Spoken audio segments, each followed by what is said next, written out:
और सुनिए काकी काका हो आयो बड़ी पलन बाटे पाका हो का बुझाई भीषण चौरसिया जिंदाबाद जिंदाबाद जिंदाबाद खत्री देवी जिंदाबाद जिंदाबाद जिंदाबाद सेव छाप जिंदाबाद जिंदाबाद जिंदाबाद भीषण चौरसिया जिंदाबाद जिंदाबाद जिंदाबाद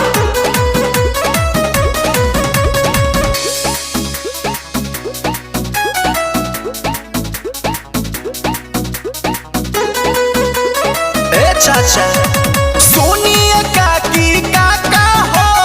अबरी पलन बाटे पाका हो जितावे के बाटे गत्री देवी जी के मुखी या बनावे के बाटे सेवा छाप पर मोह रो लगावे के बाटे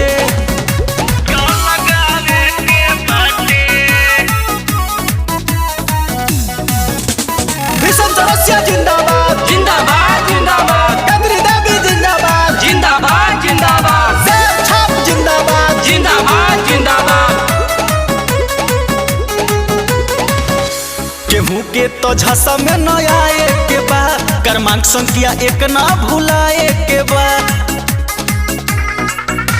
केहू के तो झसा में न आवे के बाद क्रमांक संख्या एक ना भुलाए के बाद वोटवा देवे के बाटे खास हो जीती है तो करी है विकास हो समझावे के बाटे गत्री देवी जी के मुखी या बनावे के बाटे सेवा छाप पर मोह रो लगावे के बाटे भीषण चौरसिया जिंदाबाद जिंदाबाद जिंदाबाद गत्री देवी जिंदाबाद जिंदाबाद जिंदाबाद सेव छाप जिंदाबाद जिंदाबाद जिंदाबाद